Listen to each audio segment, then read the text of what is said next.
Friends from the media, good afternoon. Welcome to today's press conference. I'd like to take your questions.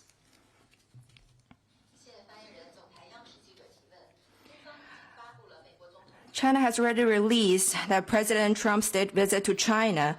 Can you share more details about its program? What does China hope to achieve through the visit? At the invitation of President Xi Jinping, President Donald Trump is set to pay a state visit to China later this week. The two presidents will yet again meet each other in person since their Busan meeting last October. This will be the first visit to China by a U.S. president in almost 9 years. President Xi will have in-depth exchanges of views with President Trump on major issues concerning China-U.S. relations and world peace and development.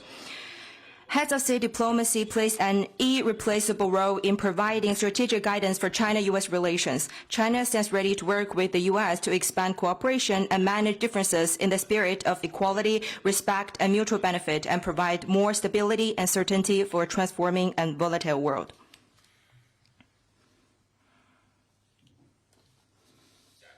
Next question, please.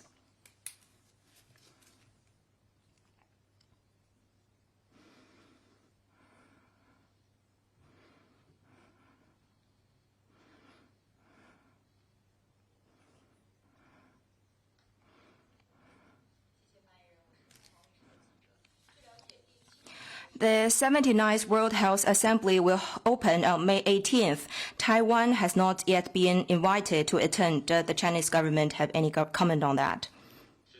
There is but one China in the world. Taiwan is an inedible part of China's territory. The government of the People's Republic of China is the sole legal government representing the whole of China. China's position on the Taiwan region's participation in activities of international organizations, including the WHO, is consistent and clear. That is, this must be handled in line with the One China principle, which is also a fundamental principle as demonstrated by the UNGA Resolution 2758 and WHO Resolution 25.1. China's Taiwan region, unless given approval by the central government, has no basis, reason, or right to participate in the WHO. Due to the DPP authorities' persistent separatist stance, the political foundation for the Taiwan region to participate in the WHO no longer exists. To uphold the One China principle, as well as the sanctity and authority of relevant UNGA and WHO resolutions, China has decided not to approve the Taiwan region's participation in this year's WHO. Any attempt to play the Taiwan card for political manipulation in defiance of the One China principle is doomed to fail.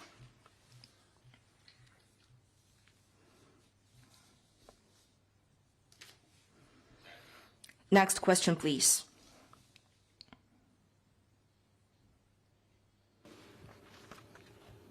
Thank you, Ukraine Foreign News Agency. Question on the Russian war in Ukraine. Russian presidential aide Yuri Ushakov last week stated that continuing trilateral negotiations in the US-Ukraine-Russia format is pointless until Kyiv withdraws its troops from the part of Donbass under its control. Thus, Moscow wants to seize Ukrainian territories that the Russian army has been unable to occupy for more than 4 years of bloody invasion of Ukraine. How will China comment on Russia's refusal to resolve the conflict through our negotiations, which the Chinese side and Ukraine the same constantly calls for? Thank you. 中方在乌克兰为 China's position on the Ukraine crisis is consistent and clear. Next one, please.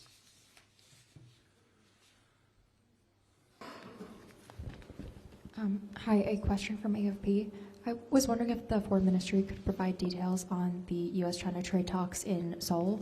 What specific items will be discussed in preparation for Donald Trump's China visit? Thank you.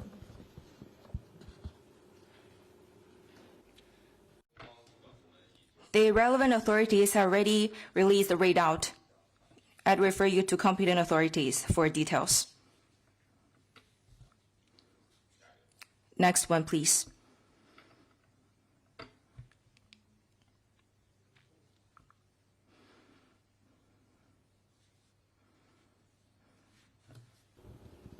Another question from AFP. On Friday, the U.S. State Department sanctioned 3 China-based satellite companies for enabling Iran's military operations, including providing imagery assisting Iran's strikes against the U.S. What is China's comment on this, especially in the context of Donald Trump's visit here this week? Thank you. China stands firmly against illicit unilateral sanctions that have no basis in international law or the authorization of the UN Security Council. The Chinese government always asks Chinese companies to operate in accordance with laws and regulations. We will firmly protect Chinese businesses' legitimate rights and interests.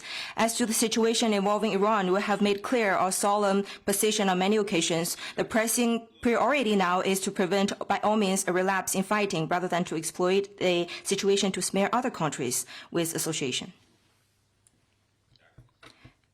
Next one, please.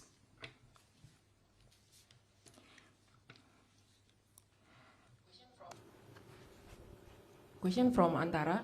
At the conclusion of the ASEAN summit last week, ASEAN called the need for a legally binding code of conduct in the South China Sea in accordance with international law, including the United Nations Convention on the Law of the Sea, or UNCLOS.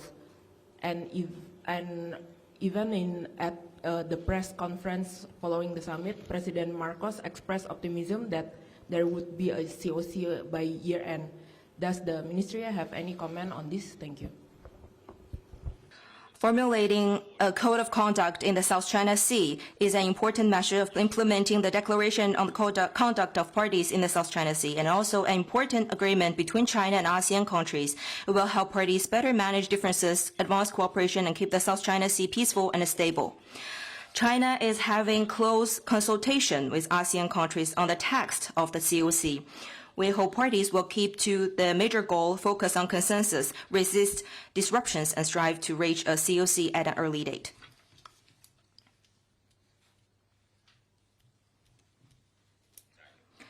Next question, please.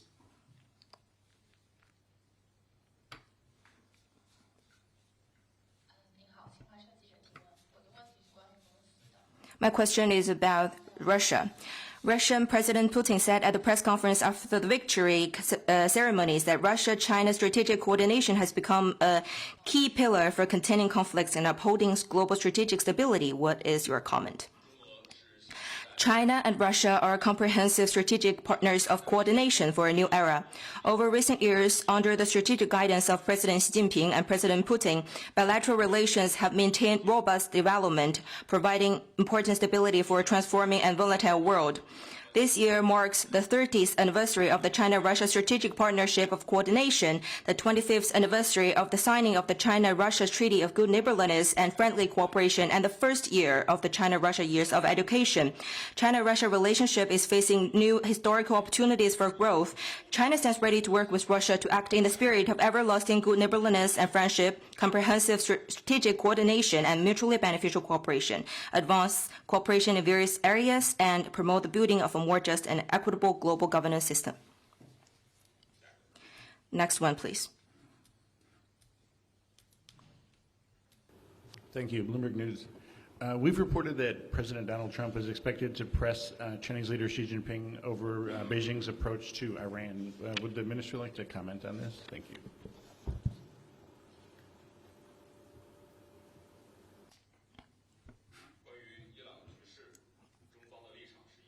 On the Iran, China's position is consistent. China will play a positive role in the dialogue.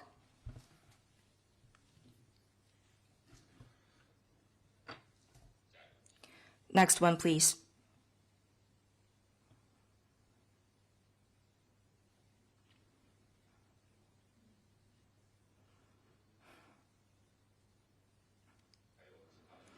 Any other questions?